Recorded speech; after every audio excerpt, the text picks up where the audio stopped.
Olá, bem-vindos ao Diversiarte, nosso podcast quinzenal que aborda como a diversidade é retratada no cinema, em séries, livros e artes em geral. Eu sou a Vanessa Lemos. E eu sou o Eduardo Estelito.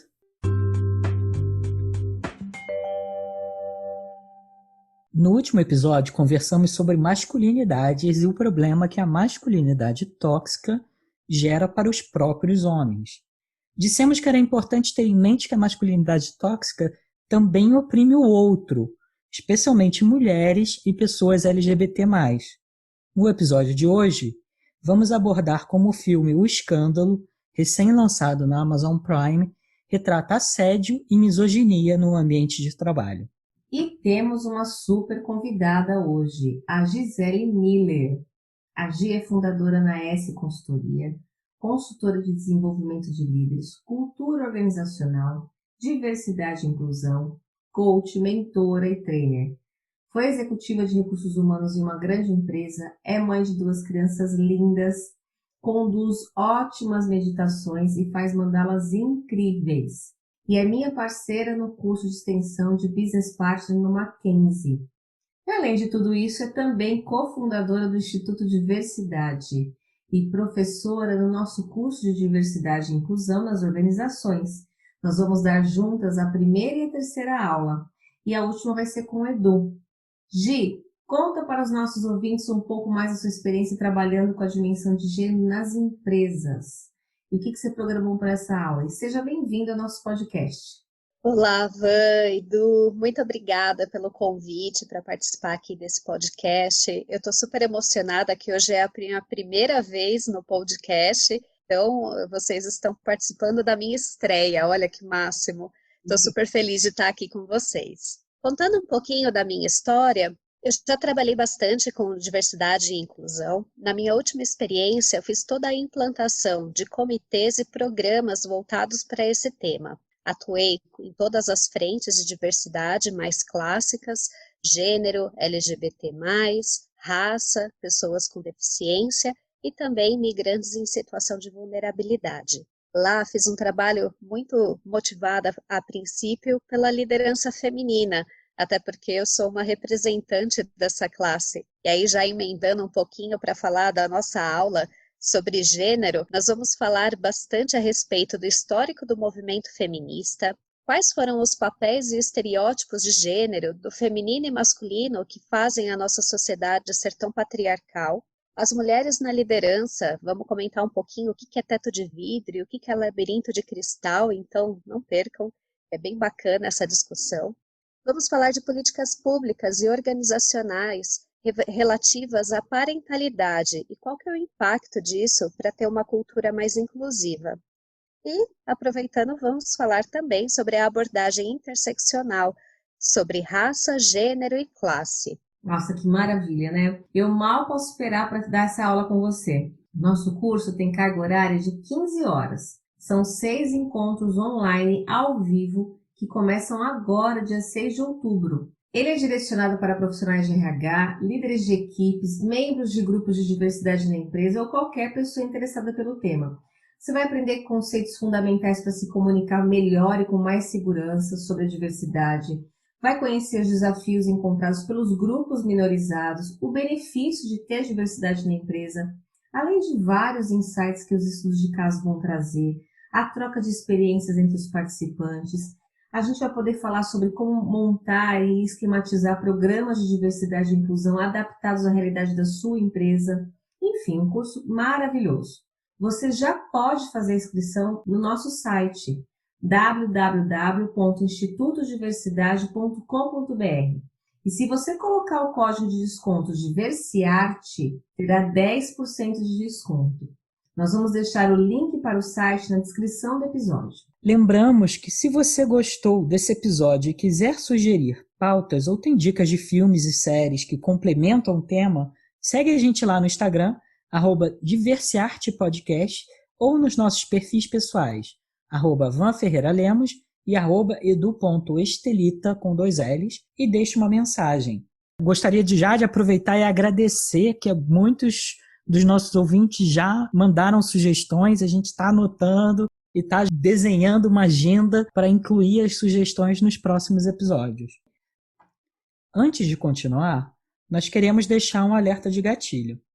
O tema do episódio de hoje ele é bastante delicado e se você ouvinte passou por uma situação de assédio ou abuso sexual que você ainda está processando, não recomendamos que você assista ao filme ou ouça o podcast nesse momento. Ele ficará aqui na plataforma caso você queira ouvi-lo em outra ocasião. O filme Escândalo retrata a história real da ação judicial de assédio sexual movida pela apresentadora de jornal Gretchen Carlson, interpretada pela Nicole Kidman, contra o CEO da emissora de televisão Fox News, Roger Ailes, interpretado pelo John Lithgow. Sua denúncia levou a mais de 20 outras mulheres compartilharem suas histórias de assédio nas mãos do CEO e de outros executivos da organização, incluindo a estrela do canal Megyn Kelly, que é interpretada pela Charlize Theron, e a novata Kyla, interpretada pela Margot Robbie. Com exceção da personagem da Margot Robbie, que é uma composição de várias pessoas, o filme conta a história de pessoas reais, vítimas de um ambiente de trabalho extremamente tóxico e misógino. Quais foram as suas impressões do filme? Que cenas mais marcaram vocês? Edu, para mim, a cena mais marcante foi a discussão final da Megyn e da Kyla, onde a Megyn diz que sabe o que a Kyla está passando e que já havia sofrido isso antes. O que me impressionou foi a enorme falta de sororidade ao longo de todo o filme, e a fala da Kyla do quanto o posicionamento de Megyn fez com que esse comportamento perdurasse por tanto tempo.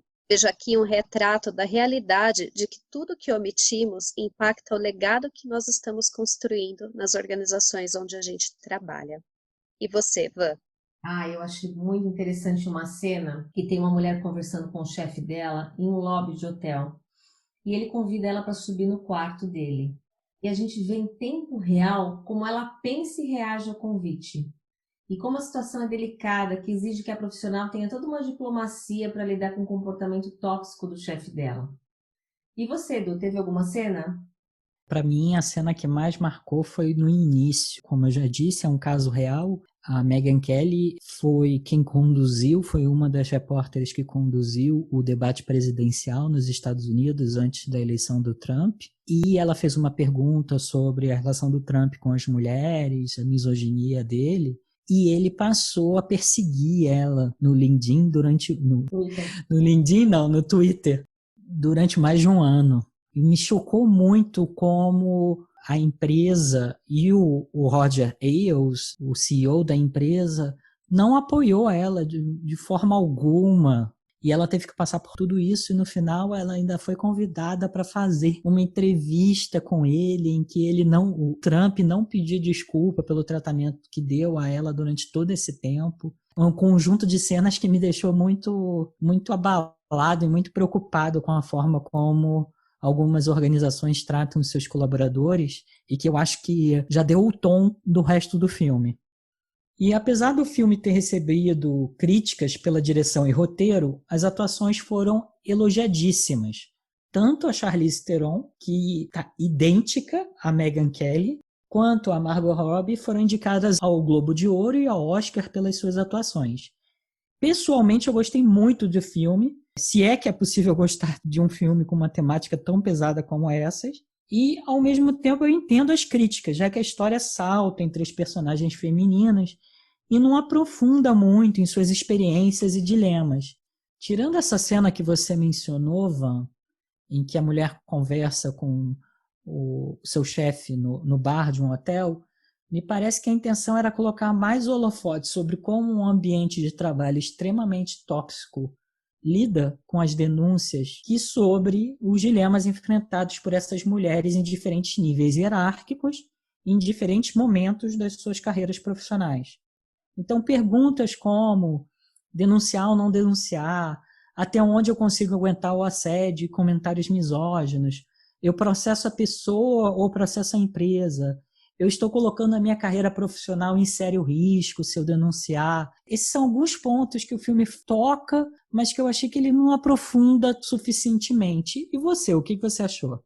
Eu também tive essa impressão. Ele não aprofunda suficientemente as mulheres e a interação que tem entre elas. A interação é muito pequena no filme. Mas parece que isso realmente aconteceu na vida real. Eu gostei muito de como o filme mostra um ambiente profundamente tóxico e as práticas criminosas se espalham e se aproveitam desse ambiente tóxico para perpetuar dentro da instituição. E esse ambiente tóxico ele contribui para que as mulheres não se unam e não troquem suas experiências. Então tem muita competitividade entre elas. E o Roger tinha essa prática, né, de aguçar e jogar uma contra a outra, sempre colocando elas como concorrentes. E aí ele evitava que de alguma forma elas pudessem gerar uma resistência ou se unir de alguma forma, né? Mas a minha maior crítica a essa narrativa do assédio como uma prática institucional é a passada de pano que o filme deu na família Turner no final, né? Então, eles, donos da empresa toda, no fim eles aparecem meio como, abre aspas, heróis, fecha aspas, que vêm consertar tudo no final. Acho que o filme escorregou um pouco nesse ponto, né? Escorregou, acho que até bastante.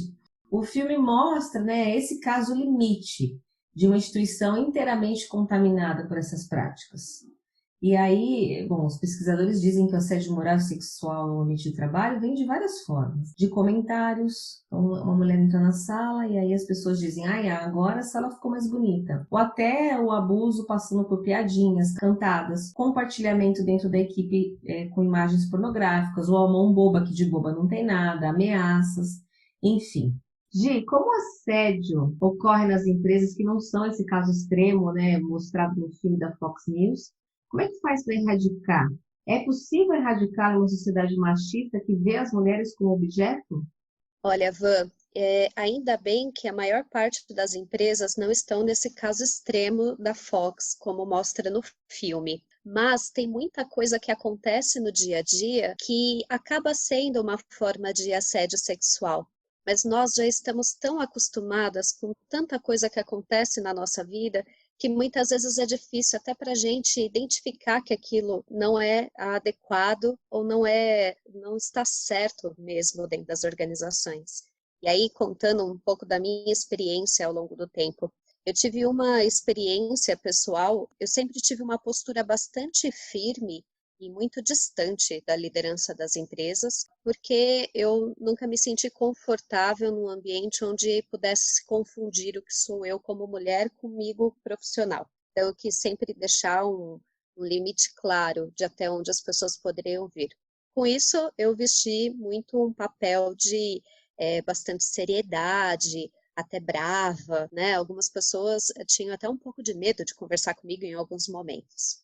Ao longo do tempo a gente vai amadurecendo, a gente vai mudando e a gente vai se permitindo ser a gente mesmo. Mas por muito tempo eu acabei vestindo aí esse papel e esse personagem para poder me preservar. E uma das coisas que aconteceu foi um líder de uma outra área, a gente foi para um happy hour e eu normalmente sou super espontânea, sou mais próxima das pessoas. Nesse happy hour onde eu estava sendo mais eu e não tão brava ou não tão com limites como eu colocava no dia a dia, talvez ele tenha feito uma leitura de que ali eu estava dando alguma dica para ele que eu nunca dei. E aí, com isso, ele veio com uma mensagem engraçadinha. Eu deixei claro qual era o limite para ele, falando que aquela mensagem engraçadinha não tinha absolutamente nada a ver. E após isso, ele começou a ter uma postura super ruim comigo no dia a dia de trabalho. Essa pessoa, depois de um tempo, acabou saindo da organização, o que foi um grande alívio para mim. Não era uma pessoa da alta direção, era uma pessoa do baixo clero dentro da organização, mas que já gerou um baita de um constrangimento no meu dia a dia. Passar por isso é bastante complicado, porque a gente sempre acha que a gente está fazendo alguma coisa errada, né? Até por conta dessa cultura muito forte de que a culpa é da vítima, e a gente vem tentando desmistificar isso ao longo do tempo. Então eu ficava me perguntando o que eu tinha feito para poder ter dado abertura para essa pessoa fazer isso. O que depois eu descobri que não tinha a ver comigo, tinha a ver com a postura inadequada daquela pessoa. E isso, depois de muito pensar e refletir, é que eu acabei caindo em mim e me libertando um pouco dessa culpa que eu acabei trazendo. Eu acho que uma das coisas que faz com que muitas mulheres acabam passando por isso em silêncio é um pouco disso, de se sentir num lugar de vítima ou de que ela, de alguma maneira, proporcionou aquilo. Então, isso eu acho que é o grande passo, né? Essa culpa das mulheres de achar que a responsabilidade é delas. Por outro lado, o que eu vejo é que as empresas que trabalham falando sobre assédio sexual têm as empresas vêm falando sobre isso já há algum tempo, mas elas têm menos efetividade do que aquelas que falam sobre diversidade e inclusão.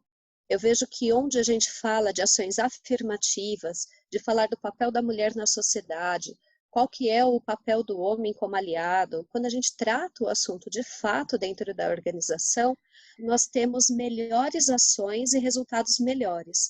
Até porque eu acho que tem uma questão de energia aí envolvida. Quando a gente fala de assédio sexual, a gente leva uma coisa para a culpa, para o errado. Quando a gente fala diversidade e inclusão, a gente está falando de uma elevação de nível de consciência, de uma ação propositiva, de uma sociedade melhor. Então, não que eu acho que precisa deixar de falar, precisa sim ser tratado e precisa ser cada vez mais debatido esse assunto, porque é inadmissível que a gente ainda esteja hoje falando a respeito disso. Isso já não deveria ser mais um motivo de discussão entre a gente. E é interessante isso que você está falando, né? Porque a década de 90, né? Especialmente o final da década de 90, eu me lembro que lançaram um bando de filmes, o festival daqueles filmes policiais sexys, e aí com a Demi Moore, com a Sharon Stone, e aí vários filmes que falavam sobre assédio sexual no ambiente de trabalho. Existia todos esses seminários, especialmente nessas multinacionais norte-americanas, todos esses seminários sobre assédio sexual. Eu me lembro, né, eu entrei no ambiente de trabalho, comecei a trabalhar em empresas depois dessa época, já nos anos 2000, eu passei por toda uma carreira profissional corporativa em que eu não assisti a um único seminário de assédio sexual. E aí é interessante porque eu vi que tem pesquisas que apontam que algo entre 60% a 75% das mulheres já sofreram algum tipo de assédio sexual no ambiente de trabalho. E esse é um número muito difícil de estimar, porque as pessoas têm consciências e percepções diferentes do que constitui assédio sexual e sobre o tipo de relação profissional ou local no qual ela ocorre. E tem indústrias que o assédio ou que o ambiente hostil é considerado algo como business as usual, né? O ambiente já é assim, o ambiente já é tóxico. E aí, quando eu ouvi esses números, 60% a 75%, eu fiquei escandalizado, porque na minha cabeça isso já era um problema que já estava resolvido, ou pelo menos encaminhado em relação à década de 90, e eu não tinha ideia de que ocorria com essa frequência. E aí eu fui conversar com homens e mulheres. E aí quando eu compartilhei esses dados com homens, eles também ficaram surpresos. E quando eu compartilhava com mulheres, elas me respondiam, só isso? 60% a 75%? Eu acho que eu não conheço nenhuma mulher que não tenha sofrido algum tipo de assédio. Por que vocês acham que homens estão tão alheios a essa realidade das mulheres no ambiente de trabalho?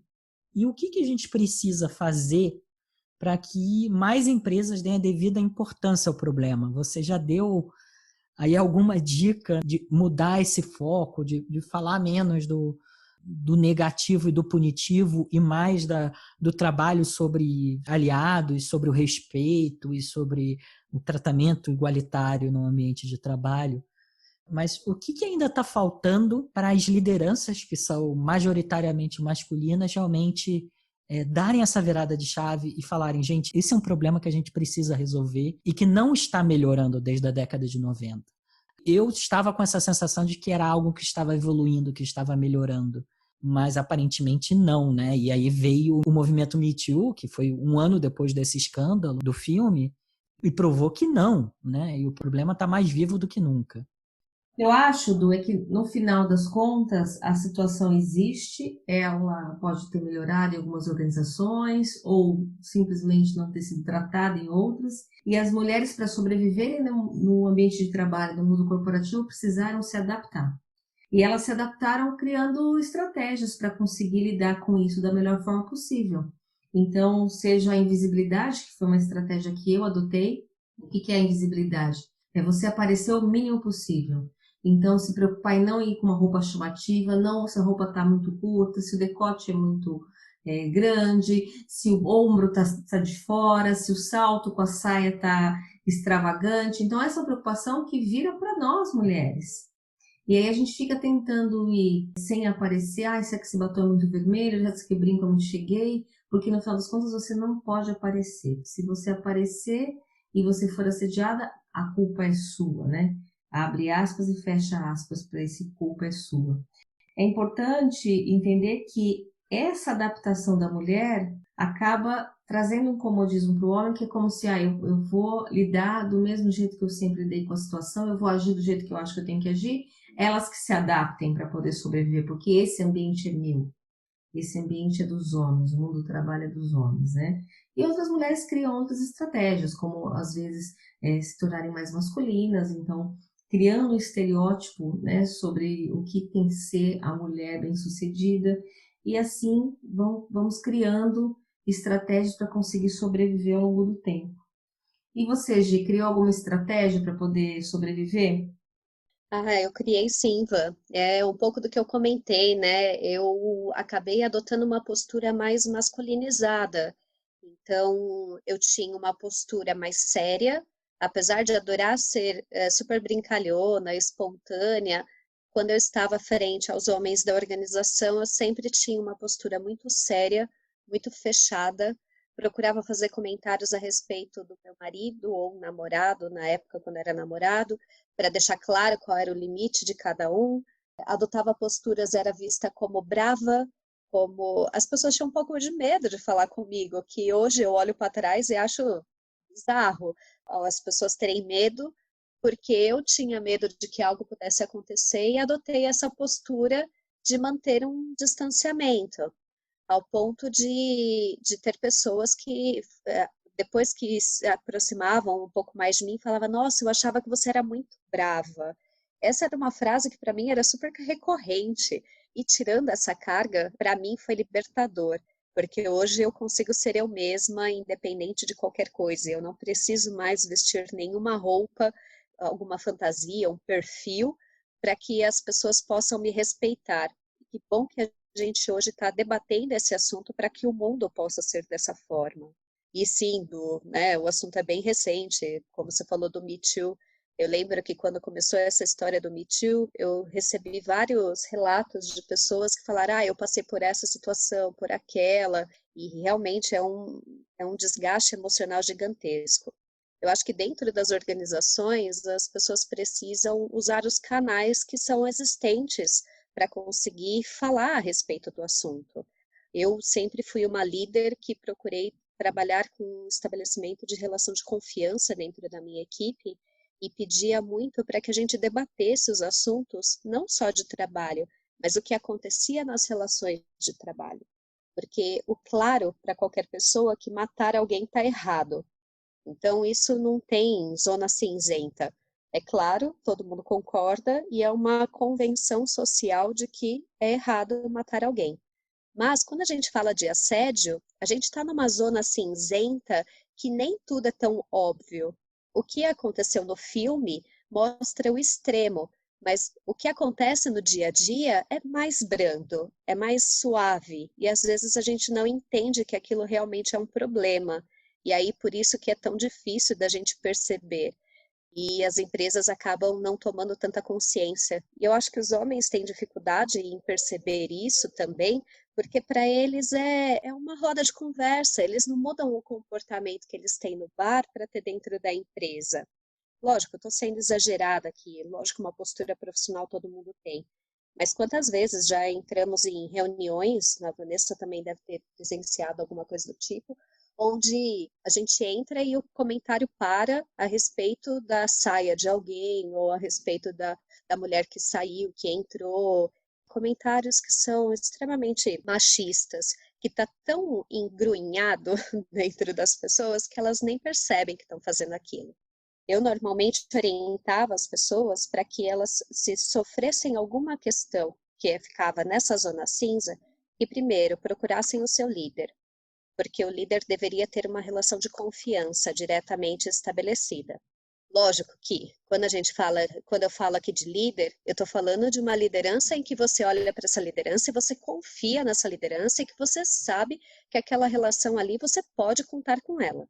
Se você tem dúvidas daquela relação, se você não acha que você tem todo esse conforto suficiente para poder falar isso para a tua liderança direta, até porque às vezes pode ser o próprio líder que está fazendo isso, aí você vai para o segundo plano, que é falar com a área de recursos humanos. Eu adoraria que, como todo o RH que eu procurei ser e que eu conheço pessoas que são super competentes, fosse um lugar de respeito e que tratassem os conteúdos da melhor maneira. Mas, se você também olha para a tua área de recursos humanos e não enxerga que dentro dessa área é uma área onde você possa contar esse tipo de coisa, aí tem mais uma etapa que seria o canal de ética. Dentro do canal de ética deveria ser tratado. Mas como no próprio filme mostra, se o canal de ética vai direto para a pessoa que é o alvo da denúncia, também não é um lugar onde você vai conseguir ter essa clareza e essa transparência. Se você já pegou todas essas opções, caíram todas elas uma a uma, provavelmente você está numa cultura tóxica. E aí, o nosso papel dentro de uma cultura tóxica é tão pequeno. A Megan, dentro do filme, ela tinha uma estrutura de poder que ela poderia ter se posicionado no início e ela poderia, com a influência dela, ter diminuído ou feito com que essa cultura tivesse parado em algum momento. Ela não usou dessa estrutura de poder dela. E aí acabou que várias outras pessoas, ao longo do tempo, foram sofrendo com isso também. Às vezes, nós somos uma peça da engrenagem como qualquer uma dessas outras mulheres do filme. E aí a gente precisa avaliar o quanto que a gente quer estar ali ou não, o quanto que aquilo é saudável para a gente ou não. E aí cabe uma decisão pessoal de mudança mesmo. E aí existe até uma relação direta entre a ausência dessa devida atenção ao tema e a baixa representatividade feminina nos altos cargos.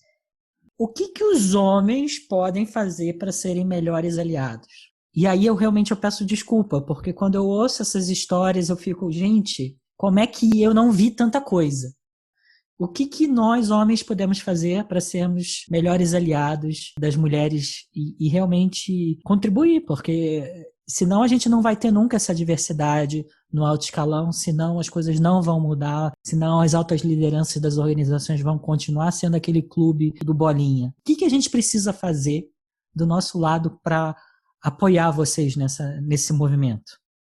Olha, Edu, se você é um líder dentro da organização, um homem e líder, você precisa estar fortemente comprometido em ajudar a construir um ambiente saudável, um ambiente seguro para essas mulheres, né? Então, isso significa o quê? Se a sua empresa não tem um canal de denúncia e você pretende implantar um canal de denúncia, cuide para que ele seja verdadeiro, para que ele seja confiável, para que ele realmente seja um canal de comunicação para uma vítima de assédio.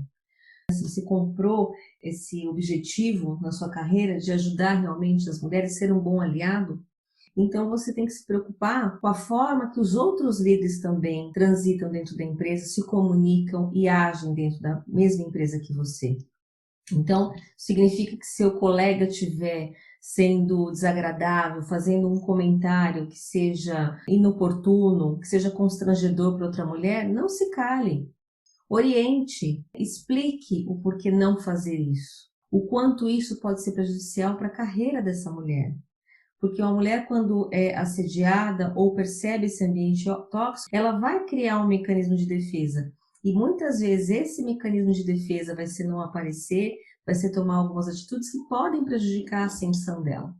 Podem não, né? Na maioria das vezes é o que realmente prejudica, porque elas vão chegar até o extremo de nem continuar na organização. Agora, se não é um líder, né? Se é um homem que trabalha e que não é um líder, entender que o seu papel dentro da organização é somar, realizar, entregar resultados, viver os valores, a cultura dessa organização, assim como as mulheres. Então, o seu papel dentro de uma organização por ser homem não é diferente do da mulher. A mulher está ali também para somar, para realizar, para entregar resultados e não para agradar o ambiente, para iluminar o ambiente, para enfeitar o ambiente, para trazer beleza ao ambiente, para trazer leveza ao ambiente. Não é esse o papel da mulher dentro da organização. E entender isso é muito relevante para poder entender que ali, ó, os dois precisam trabalhar juntos, ao lado, e nenhum à frente do outro. Eu concordo com a Van, e eu acho que tive boas experiências com homens aliados também ao longo da minha carreira. Eu tive um líder que uma vez eu entrei numa sala, só tinha homens, eu era a única mulher da sala numa reunião, e um deles fez um comentário extremamente sexista durante a conversa, e o líder que estava, o líder maior desta reunião, ele se posicionou falando: senhores, eu quero pedir que vocês parem com isso em respeito a Gisele, que está aqui, e em respeito a mim, que não admito esse tipo de conversa dentro de uma reunião de trabalho.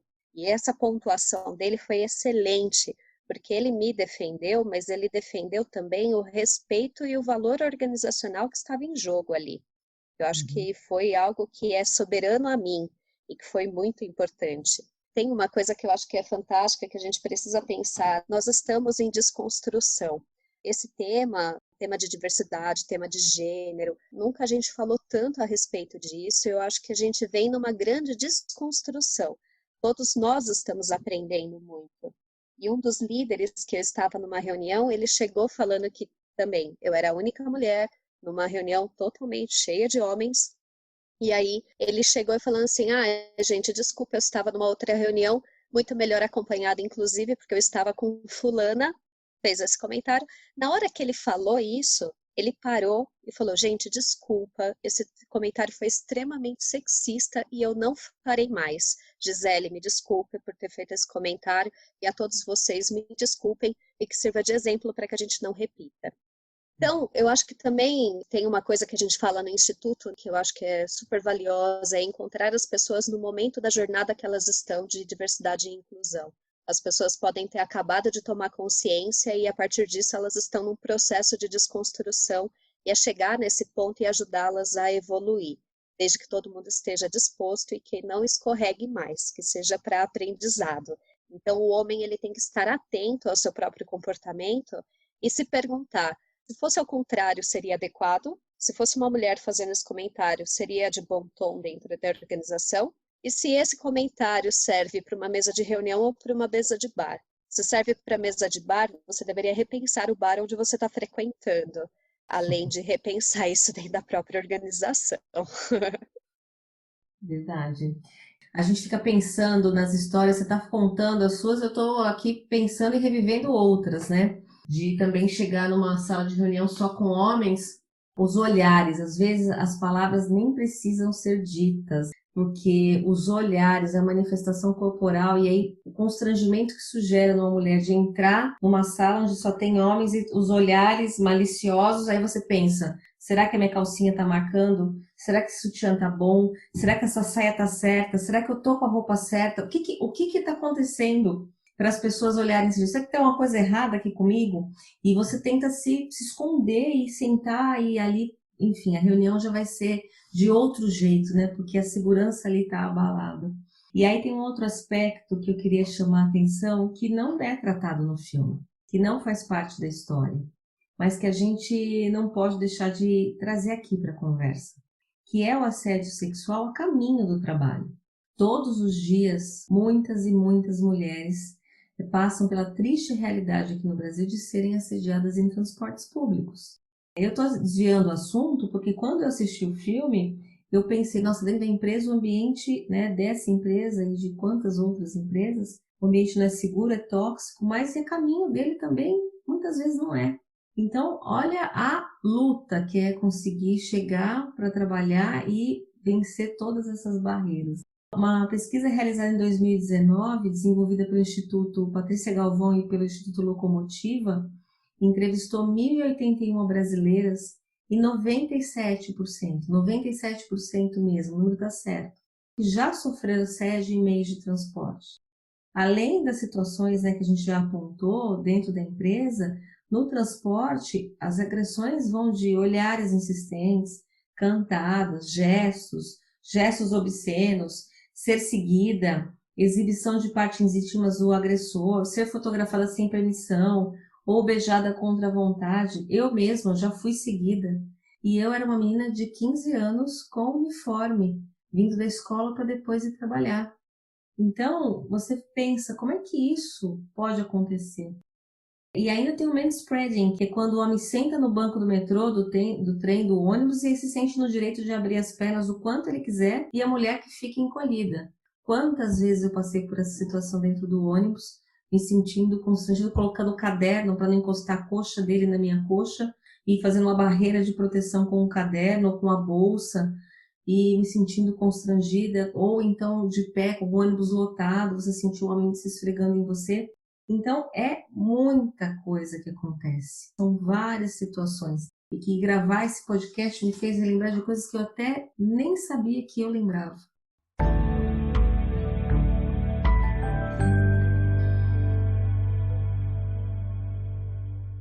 Hoje conversamos com a Gisele Miller sobre assédio no ambiente de trabalho. Se você, ouvinte, quiser sugerir séries, filmes para os próximos episódios ou simplesmente deixar um comentário sobre este podcast, deixe uma mensagem para a gente no nosso perfil no Instagram, @diversiartepodcast. Se preferir, estamos também no Instagram com os nossos perfis pessoais, @vanferreiralemos e @edu.estelita. Aproveite para visitar o nosso site do Instituto Diversidade e se inscrever no nosso curso. O site é www.institutodiversidade.com.br. Vamos colocar o link na descrição do episódio e lembre-se, use o código DIVERSIARTE para retirar o seu desconto de 10% no curso. Gi, muito obrigada pela sua participação. Você quer deixar uma última mensagem para o público?